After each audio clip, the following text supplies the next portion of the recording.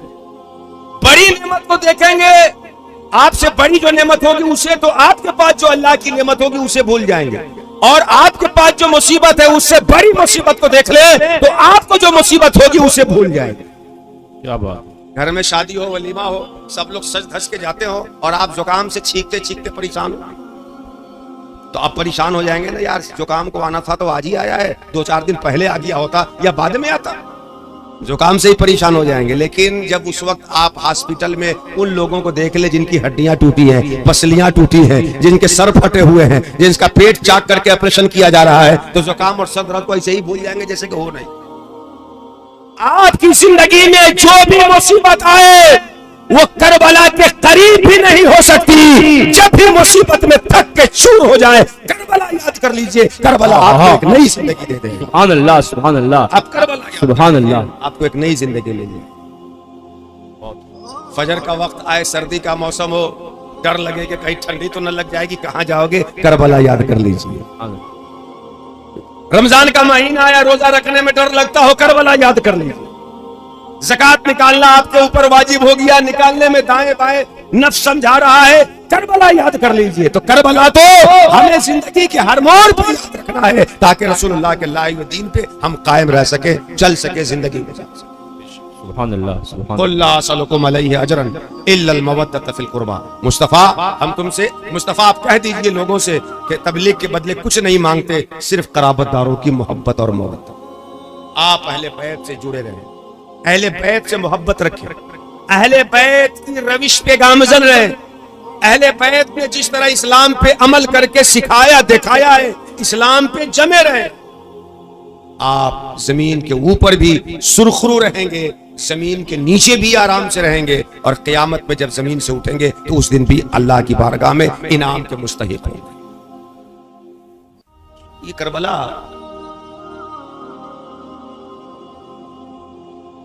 ایک پل, بس ایک پل کی تھی حکومت یزید کی. ایک پل, بس ایک پل کی تھی حکومت یزید کی. صدیاں حسین کی ہیں, زمانہ حسین. ایک پل, بس ایک پل کی تھی حکومت یزید کی, صدیاں حسین کی ہیں, زمانہ حسین.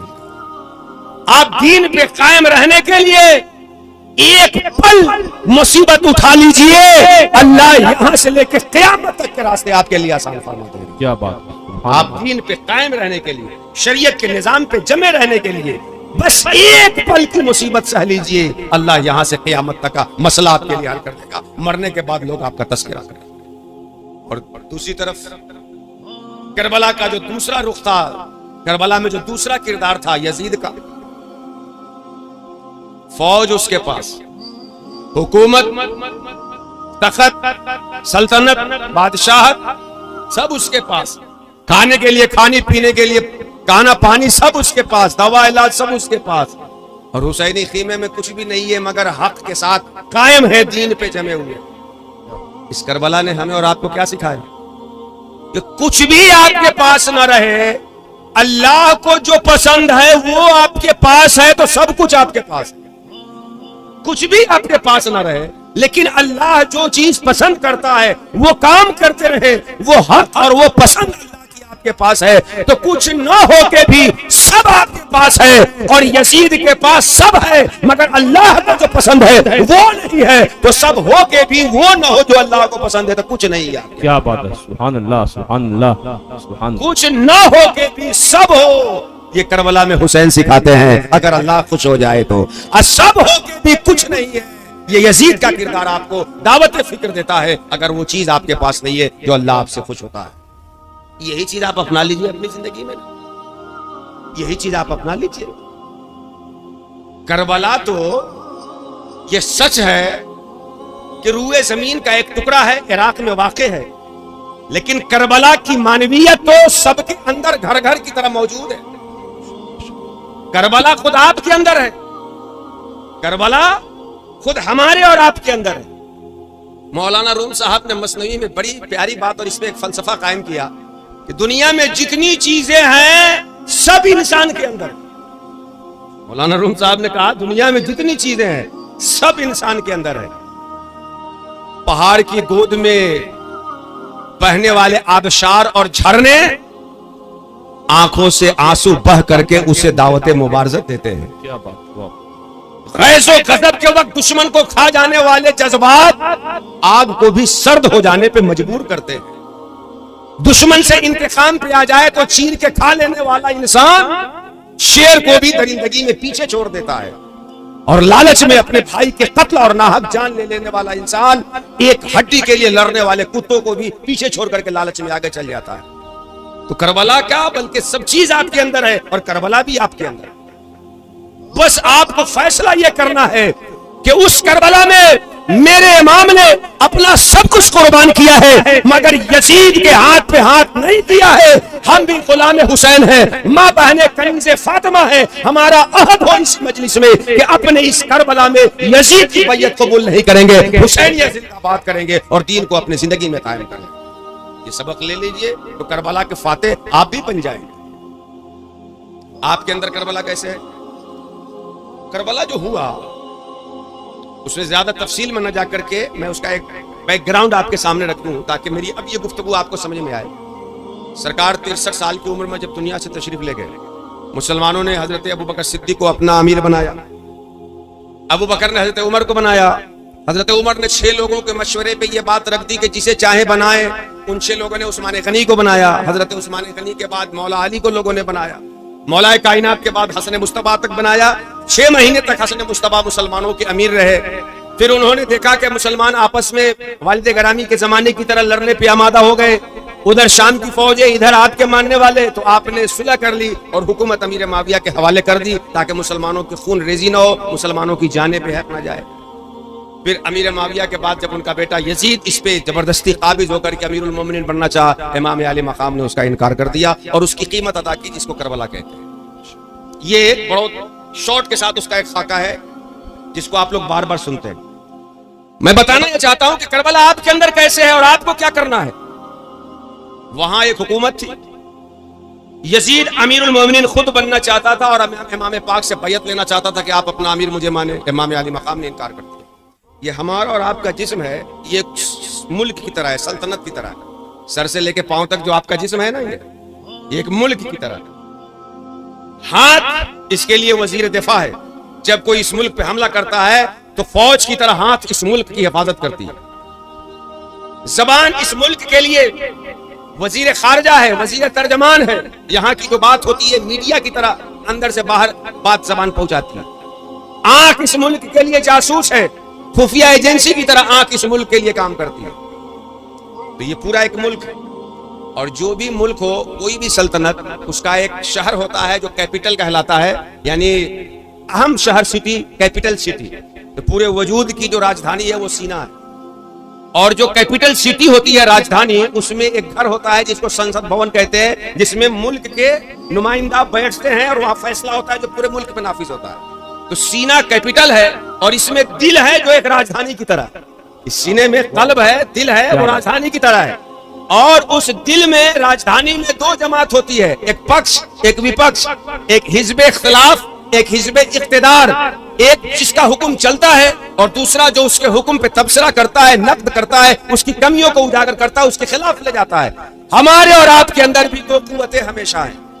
ہمارے دل میں بھی ایک حدیث شریف میں آیا, سرکار فرماتے ہیں کہ انسان کے ساتھ شیطان کا بھی ایک گوشہ ہوتا ہے, شیطان کا بھی ایک دخل ہوتا ہے وسوسوں سے, اور فرشتے بھی اس کی مدد کرتے ہیں اچھے خیالات سے. تو شیطانی اور ملکوتی یہ دونوں قوتیں ہمارے ساتھ لگی رہتی ہیں. شیطان نفس کو ورغلاتا ہے اور فرشتے روحانیت کو بیدار کرتے ہیں. نماز کا وقت آیا, آپ کا نفس کہتا ہے چھوڑو یار اگلے جمعہ سے شروع کرنا. روحانیت کہتی ہے کیا ٹھکانہ ہے زندگانی کا, آدمی بلبلا ہے پانی کا, اسی جمعہ نے 1000 آشیاں چلا ڈالے, آج ہی نہیں بجلی گری جاتی. اب آپ کو حسین بن جانا ہے, نفس اور یزید کو لات مار کر کے روح کے تقاضے کو عمل کرتے ہوئے نمازی بن جانا ہے. نعرے تکبیر, نعرے رسالت, ذکر امام حسین حسینیت زندہ باد، یزیدیت سبحان اللہ۔ رمضان کا مہینہ آیا، روزہ رکھنا ہے۔ اب آپ کے اندر اس سنسد بھون میں اختلاف ہوتا ہے، رکھنا ہے کہ نہیں رکھنا ہے۔ روح کہے گی کہ رکھو، اللہ نے فرض کیا ہے، اللہ کے محبوب ہو جاؤ گے، اور نفس سمجھائے گا گرمی کا مہینہ ہے، بہت تیز شدت کی گرمی پڑ رہی ہے، ارے تو 4 مہینہ پہلے تم بیمار ہو گئے تھے، کیا ہو جائے گا، بعد میں کبھی رکھ لینا۔ اب یہاں آپ کا امتحان ہوگا کہ آپ روح کے ہاتھ پہ ہاتھ دیتے ہیں، نفس کے ہاتھ پہ ہاتھ دیتے ہیں۔ میرا امام حسین، میرا مولا وہ ہے جس نے سب کچھ قربان کیا ہے، مگر یزید اور بے دین کے ہاتھ پہ ہاتھ نہیں دیا ہے۔ اب کربلا آپ کے اندر قائم کر کے حسین ہی بن جانا ہے، نفس کو لات مار کے روح کے تقاضے پہ آگے بڑھ جانا۔ سبحان اللہ سبحان اللہ، زندہ باد زندہ باد۔ آپ کے پاس آیا، اپنی ضرورت لے کے آیا، مجبوری لے کے آیا، پیسہ جیب میں ہے جس سے مدد کر سکتے ہیں، روح کہے گی دے دو، اللہ خوش ہو جائے گا تو اس سے زیادہ دے گا۔ نفس کہے گا ارے دے دو گے تو تم کو کام پڑے گا تو کیا کرو گے، اپنی نفس کی بیعت چھوڑ دیجئے، روح کی بیعت قبول کر لیجئے، امام حسین کے غلاموں میں شامل ہو جائیں۔ سبحان اللہ سبحان اللہ اللہ، تو ہر ایک کے اندر قائم ہے۔ کیا بات ہے۔ آپ بھلے 1300 سال 1350 سال کے بعد آئے ہیں کربلا کے بعد، لیکن جہاں تک آپ کر سکتے ہیں وہاں تک دین قائم کر دیجئے، جہاں تک آپ رسول اللہ کا نظام لاگو کر سکتے ہیں وہاں تک قائم کر دیجئے۔ بھلے آپ 1400 سال 1500 سال یا کوئی اس سے بھی زیادہ سال کے بعد آئے، مگر قیامت میں جو دین قائم کرنے کی کوشش کرے گا اللہ امام حسین کے جھنڈے تلے اٹھائے گا اور اس کا حشر فرمائے گا۔ سبحان اللہ سبحان اللہ سبحان کیونکہ اللہ۔ حسین دین قائم کرنے کے لیے قربانی دے رہے ہیں، رسول اللہ کا دین بچانے کے لیے اور اس کو سماج میں نافذ کرنے کے لیے قربانی دے رہے ہیں۔ آپ دین قائم کر کے امام حسین کے خیمے میں آ سکتے ہیں۔ اللہ کے رسول کی بڑی پیاری حدیث ہے، اللہ کے رسول فرماتے ہیں من رأى منکم منکرن فلیغیرہ بیدہ، تم میں سے اگر کوئی شخص ایسا کام دیکھے جس کو اللہ اور اس کے رسول نے حتمی طور پر منع کر دیا ہے تو اگر طاقت ہو تمہارے پاس تو قوت سے روک دو، وَإِلَّا فَبِلِسَانِهِ، اور اگر طاقت نہیں ہے تو زبان سے لوگوں کو سمجھاؤ، اس کی قباحت واضح کرو، اور اگر زبان سے بولنے کے لیے علم کی نعمت تمہارے پاس نہیں ہے فَبِقَلْبِهِ، تو اس چیز کو دل سے برا جانو، اور یہ ایمان کا سب سے ادنا حصہ ہوتا ہے۔ اب آپ دیکھ لیجئے، اگر آپ سانسد ہیں، کئی ودھان سبھا میں آپ کا علاقہ پڑتا ہے، آپ مکھ منتری ہوں، پی ایم ہوں، بادشاہ ہوں، تو جتنا آپ کا ادھیکار چھیتر ہے وہاں تک دیکھیے کہ کون سی چیز ہے جو ظلم کر رہی ہے لوگوں کو، اور کون سی چیز ہے جو انصاف کے خلاف ہے، کون سی چیز اللہ کو پسند ہے اور کون سی چیز پسند نہیں ہے۔ جو اللہ کو پسند ہے، انسانیت کے لیے بہتر ہے، اس کو باقی رکھیے، اور جو چیز خراب ہو اس کو ختم کرنے کی کوشش کیجیے۔ کہیں نہیں چلتا تو آپ کے گاؤں گھر میں لوگ آپ کی مانتے ہیں، آپ پردھان جی ہیں، گاؤں گھر میں خلاف چیزوں کو نکالیے۔ گاؤں کے لوگ نہیں مانتے ہیں تو آپ کے گھر میں تو آپ کے بچے آپ کی مانتے ہیں۔ آٹا چاول دال نہ ہو تو آپ دوڑ کے جائیں اور بچے ایک بات آپ کی نہ مانے۔ آپ اپنے گھر سے شیطانی نظام کو نکالیے، یزیدی نظام کو ختم کریے اور حسینی نظام کو گھر میں لے آئیے۔ سبحان اللہ سبحان اللہ۔ اور اگر آپ کہیں مولانا صاحب جب تک آن ڈیوٹی تھے تو گھر میں چلتا تھا معاملہ، لیکن اب تو ریٹائر ہو گئے ہیں تو پینشن بھی اب بند ہونے والا ہے، نہیں مل رہا ہے اور لوگ مانتے بھی نہیں، تو آخری مرحلہ یہ ہے کہ آپ اپنے وجود میں کربلا ڈھونڈ لیجیے اور یہاں پہ دین کو نافذ کرنے کی کوشش کریں۔ یہ چیز آپ اگر کر لیں، جہاں تک جس کا جو ادھیکار چھیتر ہے، جہاں تک جو جتنا کر سکتا ہے وہاں سے یزیدیت کو اکھاڑے، حسینیت کو پنپائے، اللہ تعالیٰ اسے غلام حسین بنا کے قیامت میں زندہ کرے۔ سبحان اللہ، نعرہ تکبیر، نعرہ رسالت، ذکر امام حسین، سبحان اللہ سبحان لوگوں کا اللہ۔ معاملہ کیا ہے، نماز ہو رہی ہے، جماعت چھوڑیں گے، نماز نہیں پڑھیں گے اور کہیں گے حسین زندہ باد۔ بہت سے لوگ تو شراب پی لیتے ہیں اور جلوس میں آتے ہیں تو خوب چیختے ہیں حسین زندہ باد۔ ایسے لوگ بھی اب آنے لگے ہیں اور اس طرح کی ثبوت ملنے لگی۔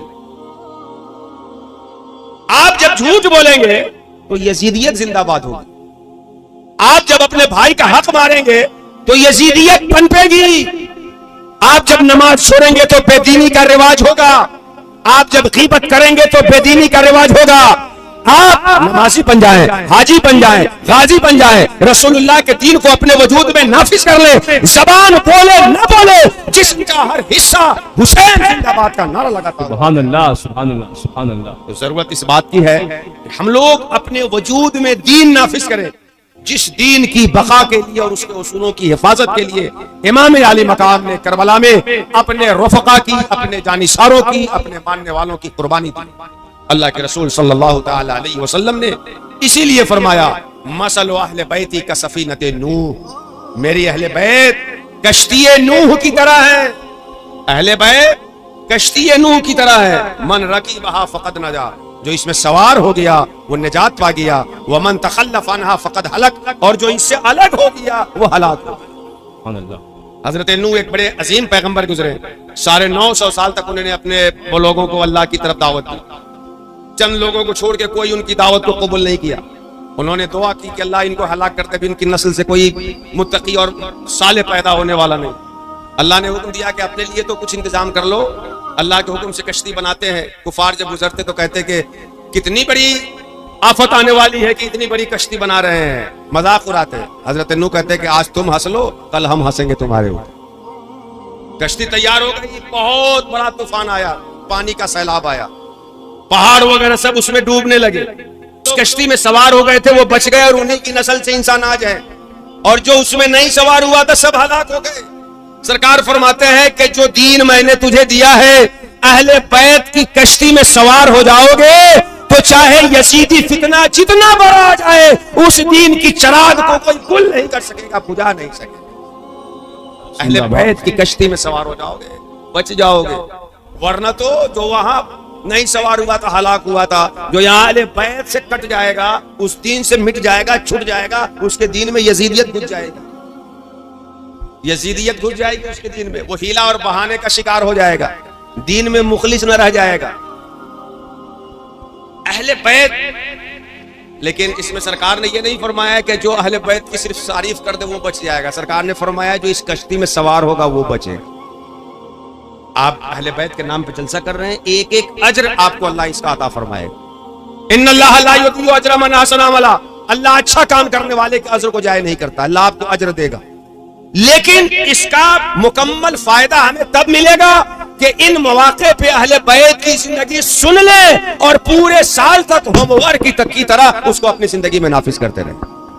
کلاس میں ٹیچر 40 منٹ آدھا گھنٹہ پڑھاتا ہے اور اس کے بعد ہوم ورک دیتا ہے نا اگلے دن تک کے لیے، آپ اہل بیت کی زندگی سن لیں اور اگلے بار جب شہادت کا بیان ہو تب تک کے لیے آپ کا یہ ہوم ورک ہو کہ اسے ہمیں اپنے عملی زندگی میں لاگو کرنا ہے، پریکٹیکل لائف میں اپلائی کرنا ہے، عملی طور پر اس کو انجام دینا ہے، تاکہ واقعی اہل بیت کی غلامی میں ہم شامل ہو سکیں۔